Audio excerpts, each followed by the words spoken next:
Most people build cabins for peace. They choose forests, mountains, snow-covered valleys, places where silence feels safe, where the air feels clean, where the ground feels still. But I wanted something different. Not comfort, not isolation, not safety. I wanted the most dangerous view in the world, a place where the earth moves beneath your feet, where the air carries the scent of sulfur, where the horizon glows at night. So I chose to build next to an active volcano. The first thing you notice isn't the heat. It's the sound, a low, constant rumble, deep, unsettling. The ground here never truly rests. It breathes. It shifts. It reminds you that you are standing on something alive. Smoke rises in the distance, twisting into the sky like a warning. The wind carries ash across the dark rock. The landscape looks frozen in time. Hardened rivers of lava stretching for miles. This is not a place meant for living. But that was exactly the point. If a cabin can stand here, it can stand anywhere. Finding the right spot wasn't simple. The ground is fractured from past eruptions. Sharp volcanic stone covers everything. There are no tall trees nearby, no soft soil, no gentle slopes, only rock, unstable, cracked, uneven. Every step feels temporary, like the earth could change its mind at any moment. But then I saw it. A narrow ridge of volcanic stone, elevated just enough to overlook the lava field below. From there, the crater was visible in the distance, smoke rising slowly, a quiet threat on the horizon. Beautiful and terrifying. That was the place. Building here isn't like building in a forest. There are no materials waiting for you. No shelter from the wind. No forgiving ground to anchor into. Everything has to be carried. Every plank of wood transported across unstable terrain. Every tool balanced carefully on sharp stone. One misstep could mean injury, or worse. The foundation was the first challenge. There is no digging into volcanic rock, so the structure had to be anchored directly into solid stone. I searched for the most stable surface, testing each section carefully. Even then, the ground felt warm in certain areas. Not burning, but warm enough to remind you that beneath this hardened crust, heat still flows.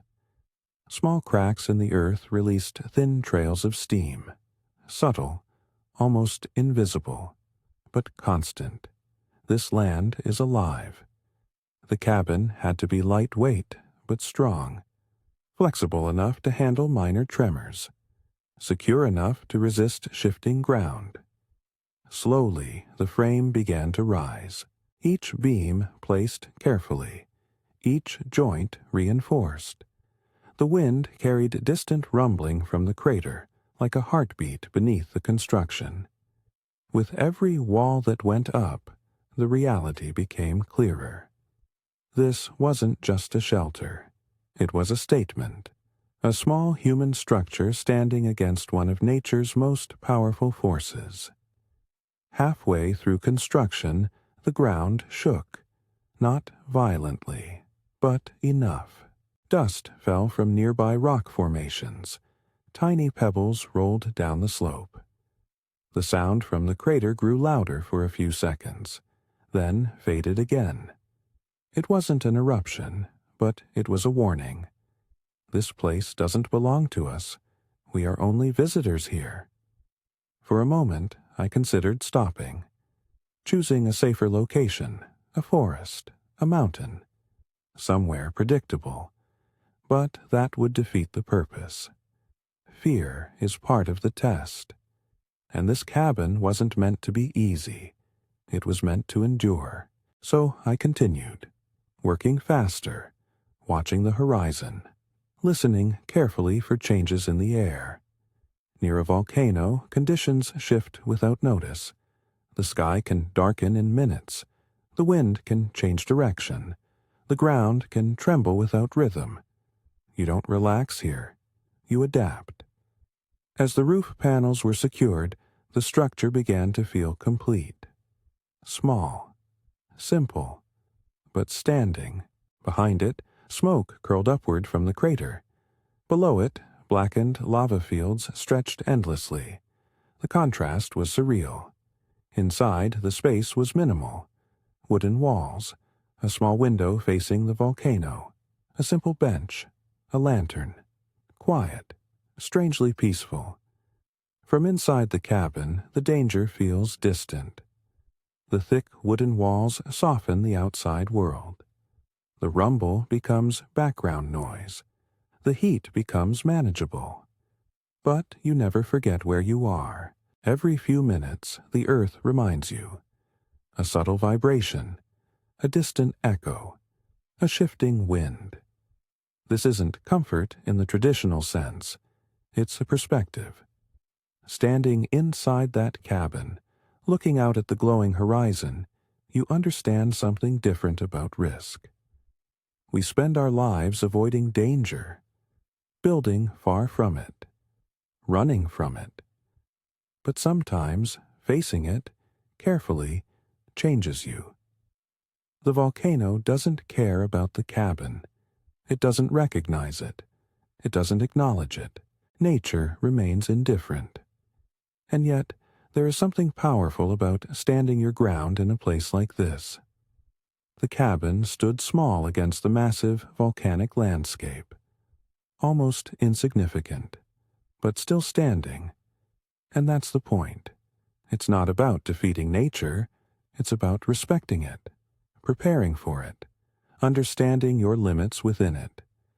Because when you build on the edge, you see things differently. The view is not just dangerous, it's unforgettable. At night, the glow from the crater reflects faintly against the wooden walls. The air cools. The rumble continues beneath the surface. And inside the cabin, there is silence. Not the silence of safety, but the silence of awareness. Would I recommend building here? Probably not. But sometimes the most dangerous view in the world teaches you the most about resilience, about preparation, about courage, and about knowing exactly how small you are in a world that moves without your permission. The cabin remains, for now, and as long as it stands, it will always face the same horizon, smoke rising, earth shifting, a reminder that beauty and danger often share the same view. Would you build here, or are some places meant to be admired from a distance?